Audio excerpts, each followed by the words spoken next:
اور اعمال کو دیکھتا ہے، یعنی کہ نیت ہماری جو ہے وہ اللہ سبحانہ و تعالیٰ تک جاتی ہے۔ دوسری بات یہ کہ جو لوگ اعتراض کرتے ہیں کہ ہمیں قربانی نہیں کرنی چاہیے بلکہ وہ پیسہ جو بہت نیڈی لوگ ہیں ان کو دے دینا چاہیے کیونکہ ان کی اور ضروریات پوری ہو جائیں گی، تو ہمیں یہاں سے یہ بات سمجھ آتی ہے کہ قربانی جو ہے شریعت میں بہت اہمیت رکھتی ہے، اور قربانی کے علاوہ ہمیں کتنے مواقع پہ بتایا گیا خرچ کرنے کے لیے ہم وہ کیوں بھول جاتے ہیں۔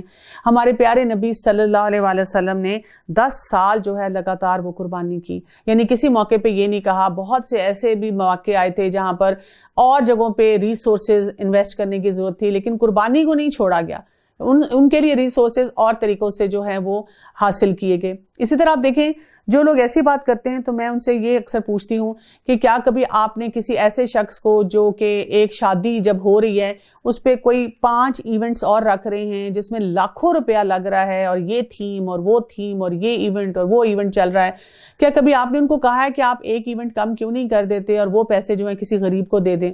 اسی طرح سے وہ لوگ جو کہ ہر سال کہیں باہر آنے جانے کا ٹرپ لگاتے ہیں، کسی ملک میں جاتے ہیں، سیر سپاٹے کرتے ہیں، کہتے ہیں we need a break, we need a vacation, کبھی ہم نے ان کو کہا کہ سنیں اس سال آپ ویکیشن اور بریک نہ لیں بلکہ وہ پیسے جو ہیں کسی غریب کو دے دیں؟ ایسا شیطان نے ہمیں اپنے چکر میں ڈالا ہوا ہے کہ ہمیں صرف جہاں اللہ تعالیٰ کے احکامات ہیں وہیں پر یاد آ جاتا ہے کہ اب غریب بھی ہے اور اس کی بہت ساری ضروریات بھی ہیں۔ سن لو، یقیناً سچے مومنوں کے دشمنوں کو خود اللہ تعالیٰ ہٹا دیتا ہے، کوئی خیانت کرنے والا ناشکرہ اللہ تعالیٰ کو ہرگز پسند نہیں۔ جب مسلمانوں سے کافر جنگ کر رہے ہیں تو انہیں بھی مقابلے کی اجازت دی جاتی ہے کیونکہ وہ مظلوم ہیں، بے شک ان کی مدد پر اللہ قادر ہے۔ یہ وہ ہیں جنہیں ناحق اپنے گھروں سے نکالا گیا صرف ان کے اس قول پر کہ ہمارا پروردگار فقط اللہ ہے۔ اگر اللہ تعالیٰ لوگوں کو آپس میں ایک دوسرے سے نہ ہٹاتا رہتا تو عبادت خانے اور گرجے اور مسجدیں اور یہودیوں کے معبد اور وہ مسجدیں بھی ڈھا دی جاتی جہاں اللہ کا نام بکثرت لیا جاتا ہے۔ جو اللہ کی مدد کرے گا اللہ بھی ضرور اس کی مدد کرے گا، بے شک اللہ تعالیٰ بڑی قوتوں والا، بڑے غلبہ والا ہے۔ اللہ تعالیٰ نے یہاں پر جو سسٹم رکھا ہے نا rise and falls of nations کا، ایک انسان طاقتور ہوتا ہے اور پھر اس پہ زوال بھی آ جاتا ہے۔ اگر یہ زوال نہ ہو تو وہ جو ہوتا ہے نا کہ ایبسولوٹ پاور کرپٹس ایبسولوٹلی، کہ انسان جب اتنی طاقت میں آ جائے سمجھے کہ مجھے کوئی زوال ہی نہیں تو وہ پھر کئی دفعہ اپنی عقل کے بل بوتے پہ ایسے فیصلے کرنا شروع کر دیتا ہے کہ وہ زیادہ لوگوں کے لیے مسائل پیدا کرتا ہے۔ تو اللہ تعالیٰ کہتے ہیں کہ یہ جو اللہ تعالیٰ نے پورا سسٹم بنایا ہے اس کو ہم یہ نہ دیکھیں کہ مسلمان تو ہر وقت لڑتے ہی رہتے ہیں اور ہم تو ایسے لڑنے والے ہی ہیں اور ہماری تو یہ کمزوریاں ہیں، بلکہ اللہ تعالیٰ کے بنائے ہوئے قانون کو سمجھنے کی کوشش کریں کہ اس سے ہمارے لیے فائدہ کیا ہے۔ یہ وہ لوگ ہیں کہ اگر ہم زمین میں ان کے پاؤں جما دیں تو یہ پوری پابندی سے نماز قائم کریں اور زکوٰۃ دیں اور اچھے کاموں کا حکم دیں اور برائی سے روکیں اور تمام کاموں کا انجام اللہ کے اختیار میں ہے۔ اگر یہ لوگ آپ کو جھٹلائیں تو کوئی تعجب کی بات نہیں، کیونکہ ان سے پہلے نوح کی قوم اور عاد اور سمود اور قوم ابراہیم اور قوم لوط اور مدین والے بھی اپنے اپنے نبیوں کو جھٹلا چکے ہیں، موسیٰ علیہ السلام بھی جھٹلائے جا چکے ہیں۔ پس میں نے کافروں کو یوں ہی بہت مہلت دی ہے، پھر دھر دبایا، پھر میرا عذاب کیسا ہوا۔ بہت سی بستیاں ہیں جنہیں ہم نے تہ و بالا کر دیا اس لیے کہ وہ ظالم تھے، بس وہ اپنی چھتوں کے بل اوندھی ہوئی پڑی ہیں، اور بہت سی آباد کنویں بیکار پڑے ہیں اور بہت سے پکے اور بلند محل ویران پڑے ہیں۔ اور ہم دیکھتے ہیں لوگ جب جاتے ہیں کسی بھی علاقے میں سیر سپاٹے کے لیے تو ایسے سارے مقامات کو دیکھتے ہیں، بڑا ماول کرتے ہیں، بڑا ان کو ہسٹری سے لگاؤ ہوتا ہے، جاننا چاہتے ہیں کہ وہ اقوام کیسے رہا کرتی تھیں۔ کیا انہوں نے زمین میں سیر و سیاحت نہیں کی جو ان کے دل ان باتوں کو سمجھنے والے ہوتے یا کانوں سے ہی ان کے واقعات کو سن لیتے؟ بات یہ ہے کہ صرف آنکھیں ہی اندھی نہیں ہوتی بلکہ دل بھی اندھے ہوتے ہیں جو کہ سینوں میں ہوتے ہیں۔ وَإِنَّهَا لَا تَعْمَى الْأَبْصَارُ وَلَكِنْ تَعْمَى الْقُلُوبُ الَّتِي فِي الصُّدُورِ، کہ اصل بات کیا ہے کہ وہ جو سینے ہیں نا ان میں جو چیزیں ہیں وہ کام نہیں کر رہی، اصل جو سسٹم ہے اس میں خرابی ہے، اور عذاب کو آپ سے جلد طلب کر رہے ہیں۔ اللہ ہرگز اپنا وعدہ نہیں ٹالے گا، ہاں البتہ آپ کے رب کے نزدیک ایک دن تمہاری گنتی کے اعتبار سے 1000 سال کا ہے۔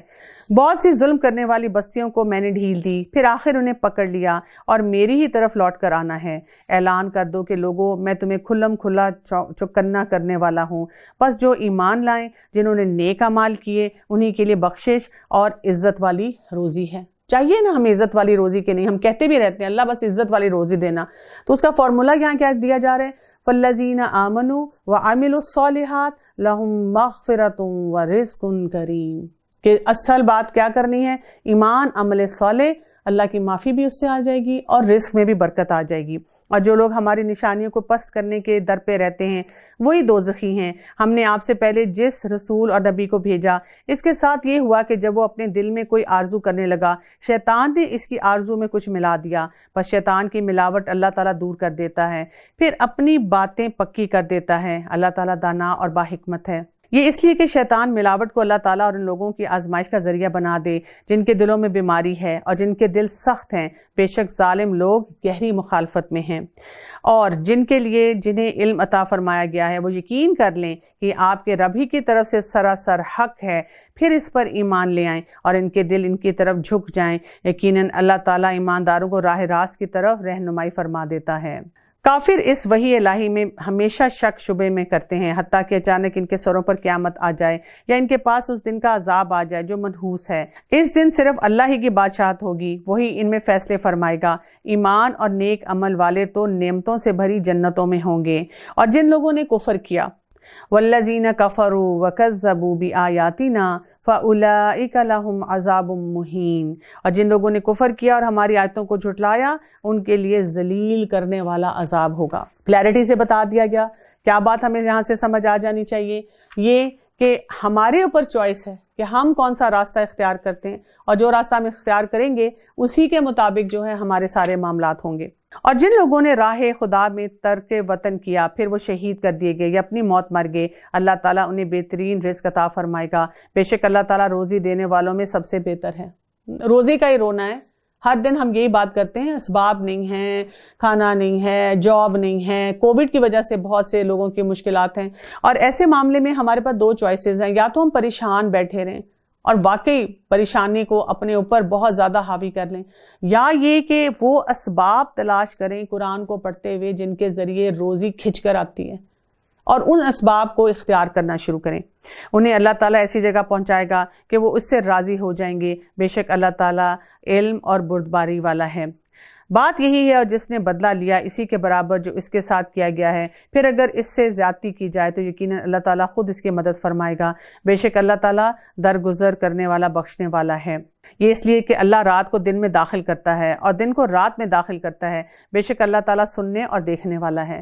ذالک بأن اللہ یولج اللیل فی النہار ویولج النہار فی اللیل وان اللہ سمیع بصیر۔ کبھی آپ دیکھیں سحری آپ نے کی اور اس کے بعد آپ جب نماز پڑھ کے، اپنی دعائیں پڑھ کے، قرآن پڑھ کے، اگر آپ صبح کا وقت دیکھیں تو وہاں پہ سوئچ کی طرح لائٹ آن آف نہیں ہوتی جیسے ہم اپنے کمروں میں ایک دم آن کرتے ہیں ایک دم آف کرتے ہیں، بلکہ یہی والا کانسیپٹ ہے یولجو، جیسے ایک چیز ختم ہو رہی ہے دوسری آتی جا رہی ہے، یعنی وہ منظر بھی خوبصورت ہوتا ہے اور اس کے ساتھ ساتھ ہماری آنکھیں اس کو سہ بھی پاتی ہیں، ہمارا سسٹم اس کے مطابق آہستہ آہستہ دوسری ڈائریکشن میں بھی جانا شروع ہو جاتا ہے۔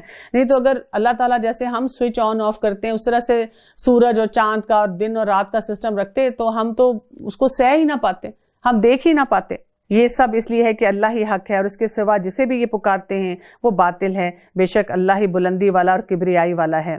کیا آپ نے نہیں دیکھا کہ اللہ تعالیٰ آسمان سے پانی برساتا ہے بس زمین سرسبز ہو جاتی ہے؟ بے شک اللہ تعالیٰ مہربان اور باخبر ہے۔ آسمان اور زمین میں جو کچھ ہے اسی کا ہے، اور یقیناً اللہ وہی ہے بے نیاز تعریفوں والا۔ کیا آپ نے نہیں دیکھا کہ اللہ ہی نے زمین کی تمام چیزیں تمہارے لیے مسخر کر دی ہیں، اور اسی کے لیے فرمان سے پانی اور اس کے فرمان سے پانی میں چلتی ہوئی کشتیاں بھی، وہی آسمان کو تھامے ہوئے ہے کہ زمین پر اس کی اجازت کے بغیر گر نہ پڑے۔ بے شک اللہ تعالیٰ لوگوں پر شفقت اور نرمی کرنے والا اور بہت مہربان ہے۔ آپ دیکھیں یہاں پر آیت نمبر 59 سے لے کر 65 تک ہر جگہ پہ ہم اللہ تعالیٰ کے بہت سے خوبصورت نام پڑھ رہے ہیں، اور یہ ایک قسم کا ہوم ورک ہونا چاہیے ہم سب کا کہ ہم اگر ابھی رمضان میں کر سکیں تو بہترین، نہیں تو رمضان کے بعد ہم ان ناموں پہ خاص غور و فکر کریں۔ کیا آ رہا ہے؟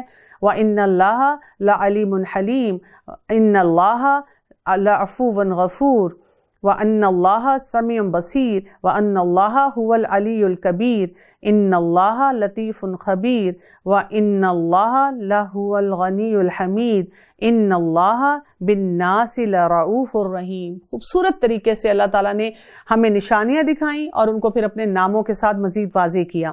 اسی نے تمہیں زندگی بخشی، پھر وہی تمہیں مار ڈالے گا، پھر وہی تمہیں زندہ کرے گا، بے شک انسان البتہ ناشکرا ہے۔ اور انسان کے لیے کیا آیا ہے؟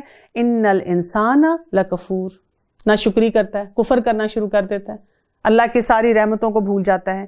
ہر امت کے لیے ہم نے عبادت کا ایک طریقہ مقرر کر دیا ہے جس سے وہ بجا لانے والا ہے، پس انہیں اس امر میں آپ سے جھگڑا نہ کرنا چاہیے۔ آپ اپنے رب کی طرف لوگوں کو بلائیے، یقیناً آپ ٹھیک ہدایت پر ہی ہیں۔ پھر بھی اگر یہ لوگ آپ سے الجھنے لگیں تو آپ کہہ دیجئے کہ تمہارے اعمال سے اللہ بخوبی واقف ہے، بے شک تمہارے سب کے اختلافات کا فیصلہ قیامت والے دن اللہ تعالیٰ آپ کرے گا۔ کیا آپ نے نہیں جانا کہ آسمان و زمین کی ہر چیز اللہ کے علم ہے اور یہ سب لکھی ہوئی کتاب میں محفوظ ہے؟ اللہ تعالیٰ پر تو یہ امر بہت ہی آسان ہے۔ اور یہ اللہ کے سوا ان کی عبادت کر رہے ہیں جس کی کوئی خدائی دلیل نازل نہیں ہوئی، نہ وہ خود ہی اس کا کوئی علم رکھتے ہیں، ظالموں کا کوئی مددگار نہیں۔ جب ان کے سامنے ہمارے کلام کی کھلی ہوئی آیتوں کی تلاوت کی جاتی ہے تو آپ کافروں کے چہروں پر ناخوشی کے صاف اثرات پہچان لیتے ہیں۔ وہ تو قریب ہوتے ہیں کہ ہماری آیتیں سنانے والوں پر حملہ کر بیٹھیں۔ کہہ دیجئے کہ کیا میں تمہیں اس سے بھی زیادہ بدتر خبر دوں؟ کیا خبر ہے وہ آگ ہے جس کا وعدہ اللہ نے کافروں سے کر رکھا ہے، وہ بئس المصیر، اور وہ بہت ہی بری جگہ ہے۔ لوگوں، ایک مثال بیان کی جا رہی ہے، ذرا کان لگا کر سن لو۔ نیند آ رہی ہے تو جاگ جائیں، پانی کا چھیٹا لگائیں اور کان لگا کر یہ بات سنیں۔ کیا کہا جا رہا ہے؟ اللہ کے سوا جن جن کو تم پکارتے ہو وہ ایک مکھی بھی پیدا نہیں کر سکتے، کہ سارے کے سارے ہی جمع ہو جائیں، بلکہ اگر مکھی ان سے کوئی چیز لے بھاگے تو یہ تو اسے بھی اس سے چھین کر نہیں لا سکتے۔ بڑا بزدل ہے طالب کرنے والا، اور بڑا بزدل ہے وہ جس سے طلب کیا جا رہا ہے۔ بہت خوبصورت مثال ہے، اور اس مثال کو آپ باقاعدہ اپنے بچوں کے ساتھ بیٹھ کر بات چیت بھی کر سکتے ہیں، ان کے ساتھ ڈسکس بھی کر سکتے ہیں اس کو۔ اصل بات یہاں پہ کیا کی جا رہی ہے؟ ما قدر اللہ حق قدرہ ان اللہ لقوی عزیز۔ اصل بات کیا ہے؟ انہوں نے اللہ کے مرتبے کے مطابق اس کی قدر جانی ہی نہیں۔ اللہ تعالیٰ بڑی ہی زوردار قوت والا، غالب اور زبردست ہے۔ اللہ کی قدر کیسے جانی جائے گی؟ کیونکہ یہی تو ہمارا بہت بڑا مسئلہ ہے کہ ہم اپنے رب کے معرفت ہی نہیں صحیح طرح سے حاصل کر پاتے، اور یہ جان ہی نہیں پاتے کہ ہمیں کرنا کیا ہے، کس طرح سے اپنے رب سے تعلق جو ہے اس کو مضبوط کرنا ہے۔ بیسیکلی جب ہم اللہ کی قدر کی بات کرتے ہیں تو یہ جو ہمیں ایک نقطے، چند پوائنٹ جو اہم ہیں جو ہمیں سمجھ جانے چاہیے، اس میں یہ آتا ہے کہ ہم نے یہ دیکھنا ہے کہ ہم کہیں غیروں کو تو اللہ کے برابر نہیں کرتے، ہم اللہ تعالیٰ پہ کئی گلے شکووں کی بچھاڑ تو نہیں کرتے، ہم توحید کی طرف کتنے متوجہ ہیں۔ اسی طرح سے ہم یہ دیکھیں کہ ہم اپنے رب کا جو سٹیٹس ہے اس کو کتنا پہچانتے ہیں۔ اب اگلا سوال یہ آ جاتا ہے کہ پھر رب کے سٹیٹس کو کیسے پہچانا جائے، کیسے رب کی معرفت حاصل کی جائے، کیسے رب کی قدر کی جائے، جس کا یہاں پہ اللہ نے شکوہ کیا، اور یہ شکوہ کچھ اور مقامات پہ بھی اللہ تعالیٰ نے قرآن میں کیا ہے کہ اللہ کی اس طرح قدر ہی نہیں پہچانی جیسے پہچانی جانی چاہیے تھی۔ تو پہلا کام جو کرنے کا ہوتا ہے اس سلسلے میں وہ یہ ہے کہ ہم توحید کو اپنی زندگی میں بہت زیادہ فورسفلی جو ہے اس کو لاگو کریں۔ دوسرا جو کام کرنے کا ہے وہ یہ ہے کہ ہم اللہ تعالیٰ کی پہچان بڑھائیں۔ ایسی آیات، اسی طرح سے کائنات کی نشانیاں، اسی طرح سے جو اللہ تعالیٰ نے ہمیں طریقے بتائے ہیں، چھوٹے چھوٹے کام ہیں، یعنی آپ کی زندگی کے ڈے ٹو ڈے ٹاسک ہیں، اس کے لیے آپ کو اپنی عام زندگی سے، اپنے کرنے والے کاموں سے کٹ آف ہو کر کسی اسپیشل کورس میں داخلہ نہیں لینا پڑے گا۔ آپ سمجھیں کہ آپ جو کچھ بھی روزانہ کر رہے ہیں، کچھ کھا رہے ہیں، کچھ پی رہے ہیں، کچھ اپنے معاملات کر رہے ہیں، ان سب میں آپ اپنے رب کی معرفت اور پہچان حاصل کر سکتے ہیں۔ اسی طرح سے ایک اور کام کرنا یہ کہ جب ہم یہ معرفت حاصل کر لیں، اب ہماری محبت اللہ تعالیٰ کے لیے بہت زیادہ ہونی چاہیے، یعنی ہم ہر چیز سے زیادہ محبوب کس کو رکھیں؟ اللہ کی ذات کو رکھیں، اور پھر وہاں سے مکمل اطاعت کی طرف چلے جائیں اور اللہ کی رضا پہ راضی ہونا سیکھیں۔ کئی دفعہ لوگ اطاعت کرتے ہیں لیکن دل میں کڑن سی ہوتی رہتی ہے، تو یہ کڑن نہیں ہونی چاہیے۔